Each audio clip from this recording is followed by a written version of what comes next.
ओम श्रीमद् भगवद गीता नमः। चैप्टर 18। अर्जुन बोले, हे माँ बाओ, हे अंतर्यामी, हे वासुदेव, मैं संन्यास और त्याग के तत्व को पटक पटक जानना चाहता हूँ। श्री भगवान बोले, कितने ही पंडित जन तो काम्य कर्मों के त्याग को संन्यास समझते हैं तथा दूसरे विशाल कुशल पुरुष सब कर्मों के फल के त्याग को त्याग कहते हैं। कई एक विद्वान ऐसा कहते हैं कि कर्म मात्र दोष से युक्त है, इसलिए त्यागने के योग्य हैं, और दूसरे विद्वान यह कहते हैं कि यज्ञ, दान और तप रूप कर्म त्यागने योग्य नहीं हैं। हे पुरुष श्रेष्ठ अर्जुन, संन्यास और त्याग इन दोनों में से पहले त्याग के विषय में तू मेरा निश्चय सुन, क्योंकि त्याग सात्विक, राजस और तामस भेद से 3 प्रकार का कहा गया है। यज्ञ, दान और तप रूप कर्म त्याग करने के योग्य नहीं है, बल्कि वह तो अवश्य कर्तव्य है, क्योंकि यज्ञ, दान और तप ये तीनों ही कर्म बुद्धिमान पुरुष को पवित्र करने वाले हैं। इसलिए हे अर्जुन, पाठ इन यज्ञ, दान और तप रूप कर्मों का तथा और भी संपूर्ण करते हुए कर्मों का आसक्ति और फलों का त्याग करके अवश्य करना चाहिए। यह मेरा निश्चय किया हुआ उत्तम मत है। निश्चित और काम्य कर्मों का स्वरूप से त्याग करना उचित ही है, परंतु नियत कर्म का स्वरूप से त्याग करना उचित नहीं है। इसीलिए मोह के कारण उसका त्याग कर देना तामस त्याग कहा गया है। जो कुशल कर्म है वह सब दुख रूप ही है। ऐसा समझ कर यदि कोई शारीरिक कलेश के भय से करते हुए कर्मों को त्याग कर दे तो वह ऐसा राजस त्याग करके त्याग के फल को किसी प्रकार भी नहीं पाता। हे अर्जुन, जो शास्त्र विहित कर्म करना कर्तव्य है, इसी भाव से आसक्ति और फल का त्याग करके किया जाता है, वही सात्विक त्याग माना गया है। जो मनुष्य कुशल कर्म से तो द्वेष नहीं करता और कुशल कर्म में आसक्त नहीं होता, वह शुद्ध सत्व गुण से युक्त पुरुष, संचय रहित, बुद्धिमान और सच्चा त्यागी है। क्योंकि शरीरधारी किसी भी मनुष्य के द्वारा संपूर्णता से सब कर्मों का त्याग किया जाना शक्य नहीं है, इसलिए जो कर्म फल का त्यागी है वही त्यागी है यह कहा जाता है। कर्म फल का त्याग न करने वाले मनुष्य के कर्मों का तो अच्छा, बुरा और मिला हुआ ऐसे 3 प्रकार का फल मरने के पश्चात अवश्य होता है, किंतु कर्म फल का त्याग कर देने वाले मनुष्य के कर्मों का फल किसी काल में भी नहीं होता।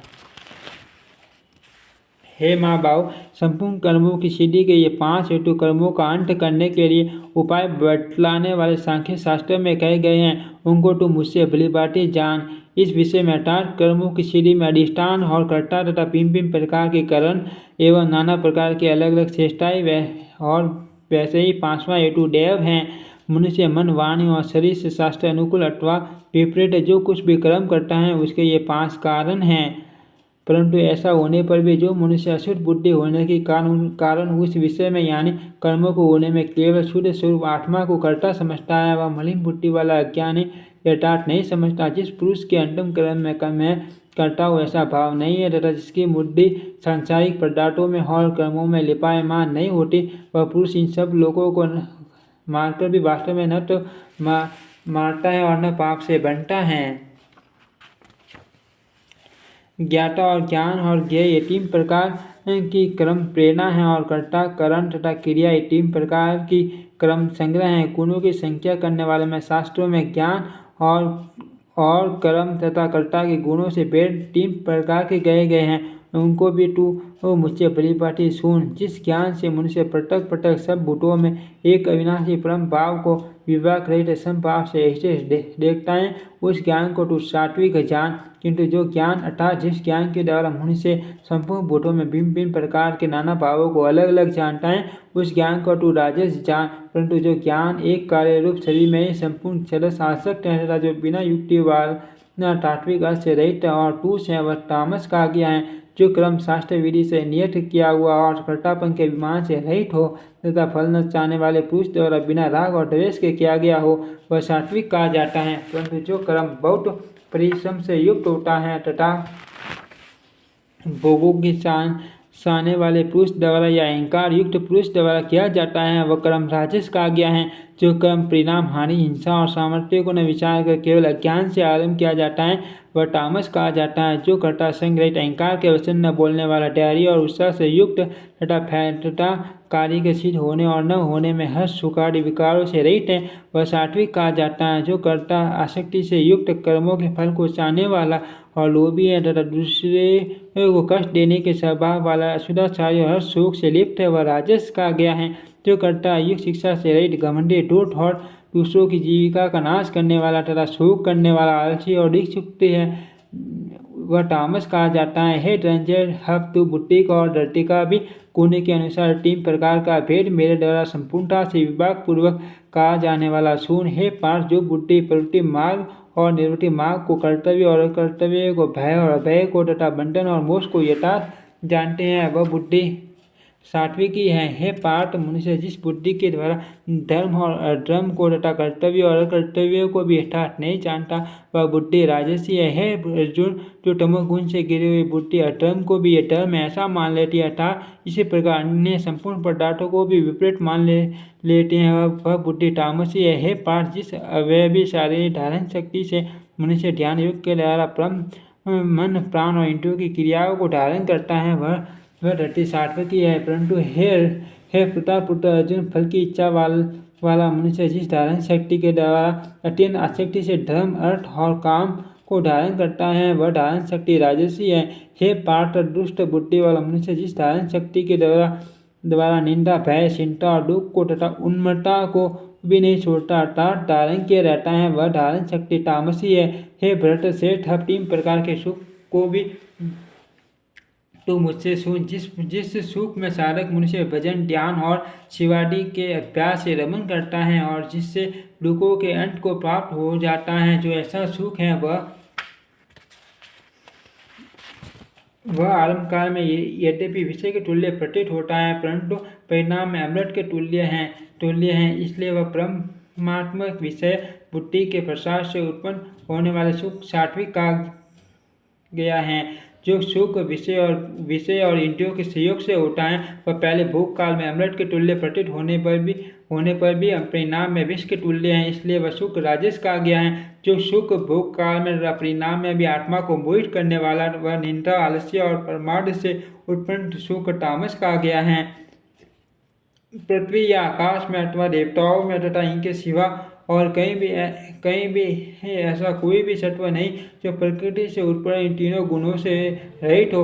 हे परंतप ब्राह्मण सत्य और वैश्यों के तथा शूद्रों के कर्म स्वभाव से उत्पन्न गुणों द्वारा विभक्त किए गए हैं। अंतम कर्म का निग्रह करना, इंद्रियों का दमन करना, धर्म पालन के लिए कष्ट सहना, बाल पीड़े से छूटे रहना, दूसरों के अपराधों को क्षमा करना, मन इंद्रिय और शरीर को सरल रखना, वेद शास्त्र ईश्वर और परलोक आदि में सदा रखना, वेद शास्त्रों का अध्ययन अध्यापन करना और परमात्मा के तत्व का अनुभव करना, ये सब के सब ही ब्राह्मण के स्वाभाविक कर्म हैं।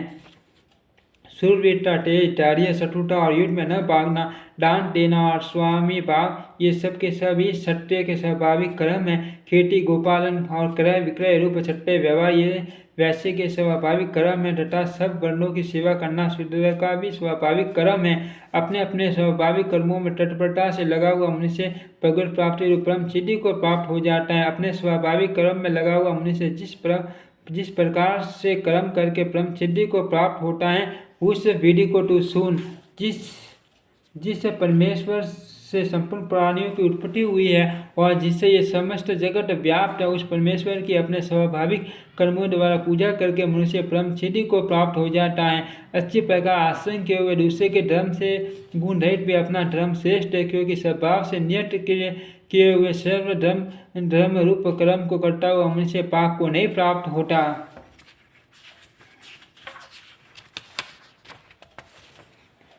अतः हे कुंती पुत्र, दोष युक्त होने पर भी सच कर्म को नहीं त्यागना चाहिए, क्योंकि टूए की अग्नि की पाटी सभी कर्म किसी न किसी दोष से युक्त हैं। सर्वथा आसक्ति रहित बुद्धि वाला, स्पृहा रहित और जीते हुए अंतम करण वाला पुरुष सांख्य योग के द्वारा उस परम नैष्कर्म्य सिद्धि को प्राप्त होता है, जो कि ज्ञान योग की प्राणनिष्ठा है। उस नैष्कर्म्य सिद्धि को जिस प्रकार से प्राप्त होकर मनुष्य परमा को प्राप्त होता है, उस प्रकार को हे कुंती पुत्र तो संक्षेप में मुझसे समझ।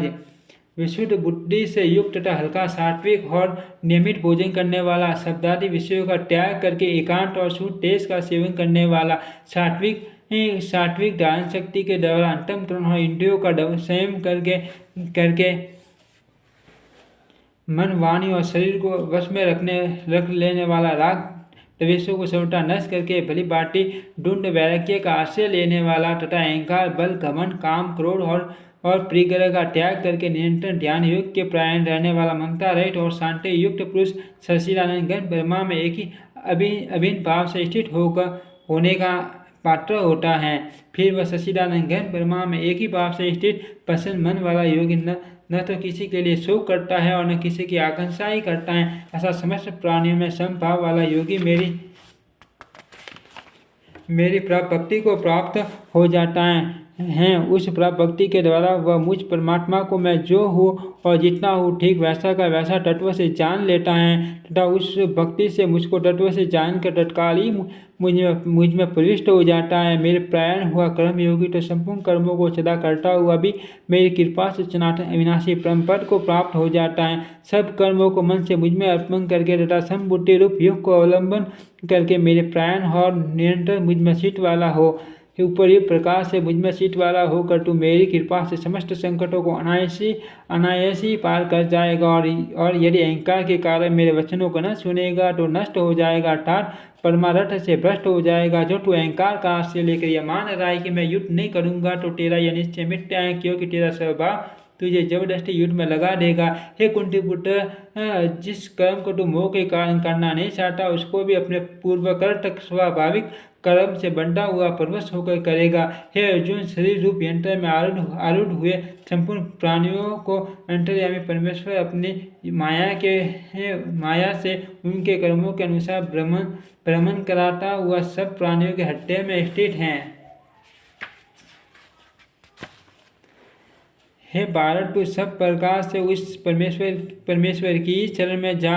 उस परमात्मा की कृपा से ही तू परम शांति तथा सनातन परम धाम को प्राप्त होगा। इस प्रकार यह गोपनीय से भी अति गोपनीय ज्ञान मैंने तुमसे कह दिया है। अब तू इस रहस्य युक्त ज्ञान को पुण्यतः भलीभांति स्वीकार कर जैसा चाहता है वैसा ही कर। संपूर्ण गोपनीय से भी अति गोपनीय मेरे परम रहस्य युक्त वचन को तू फिर भी सुन। मेरा अतिशय प्रिय है, तू मेरा अतिशय प्रिय है, इससे यह परम हितकारक वचन मैं तुझसे कहूँगा। हे अर्जुन, तू मुझ में मन वाला हो, मेरा भक्त बन, मेरा पूजन करने वाला हो और मुझको प्रणाम कर। ऐसा करने से तू मुझे ही प्राप्त होगा, यह मैं तुझे से सत्य प्रतिज्ञा करता हूँ, क्योंकि तू मेरा अत्यंत प्रिय है। संपूर्ण धर्मों का अर्थात संपूर्ण करते हुए कर्मों को मुझ में त्याग कर तू केवल एक मुझे सर्वशक्तिमान सर्वधार परमेश्वर की शरण में आ जा। मैं तुझे संपूर्ण पापों से मुक्त कर दूंगा, तू शोक मत कर। तुझे ये गीता रूप रहस्य में उपदेश किसी भी काल में न तो तप रहित मनुष्य से कहना चाहिए, न भक्ति रहित और न बिना सुनने की इच्छा वाले से ही कहना चाहिए, तथा जो मुझ में दोष दृष्टि रखता है उससे तो कभी नहीं कहना चाहिए। जो मनुष्य मुझ में परम प्रेम करके इस परम रहस्य युक्त गीता शास्त्र को मेरे भक्तों में कहेगा वह मुझको ही प्राप्त होगा, इसमें कोई संदेह नहीं। उससे बढ़कर मेरा प्रिय कार्य करने वाला मनुष्य में कोई भी नहीं है तथा पृथ्वी भर में उससे बढ़कर मेरा प्रिय दूसरा कोई भी भविष्य में होगा भी नहीं। जो पुरुष इस धर्म में हम दोनों के स्वाद रूप गीता शास्त्र को पढ़ेगा उसके द्वारा भी मैं ज्ञान यज्ञ से पूजित होऊंगा, ऐसा मेरा मत है। जो मनुष्य सदा युक्त और दोष दृष्टि रहित होकर इस गीता शास्त्र का श्रवण भी करेगा वह भी पापों से मुक्त होकर उत्तम कर्म करने वालों के श्रेष्ठ लोकों को प्राप्त होगा। जो मनुष्य श्रद्धा युक्त और दोष दृष्टि रहित होकर इस गीता शास्त्र का श्रवण भी करेगा वह भी पापों से मुक्त होकर उत्तम कर्म करने वालों के श्रेष्ठ लोकों को प्राप्त होगा। हे पार्थ, क्या इस गीता शास्त्र को तूने एकाग्र से श्रवण किया? और हे धनंजय, क्या तेरा ज्ञान जनित मोह नष्ट हो गया? अर्जुन बोले, हे अच्युत, आपकी कृपा से मेरा मोह नष्ट हो गया और मैंने स्मृति प्राप्त कर ली है। अब मैं संचय रहित होकर स्थित हूँ और आपकी आज्ञा का पालन करूँगा। संजय बोले, इस प्रकार मैंने श्री वासुदेव के और महात्मा अर्जुन के इस अद्भुत रहस्य युक्त रोमांचकारक संवाद को सुना। श्री व्यास जी की कृपा से दिव्य दृष्टि पाकर मैंने इस परम गोपनीय योग को अर्जुन के प्रति कहते हुए स्वयं योगेश्वर भगवान श्री कृष्ण से प्रत्यक्ष सुना। हे राजन, भगवान श्री कृष्ण और अर्जुन के इस रसयुक्त कल्याण कारक और अद्भुत स्वाद को पुनः पुनः स्मरण करके मैं बार बार हर्षित हो रहा हूँ। हे राजन, श्री हरि के उस अत्यंत विलक्षण रूप को भी पुनः पुनः स्मरण करके मेरे सीट में मान आश्चर्य होता है और मैं बार बार हर्षित हो रहा हूँ। हे राजन, जहाँ योगेश्वर भगवान श्री कृष्ण है और जहाँ कांटे धनुषधारी अर्जुन है, वहीं पर श्री विजय विभूति और असल नीति है, ऐसा मेरा मत है। ओम तत्सदिति इति श्रीमद्भगवद्गीता सुपनिषत्सु ब्रह्म विद्यायां योगशास्त्रे श्रीकृष्ण अर्जुन संवादे मोक्ष संन्यास योगो नामाष्टादशोऽध्याय। ओम श्रीमद्भगवद्गीता नमः। समाप्त।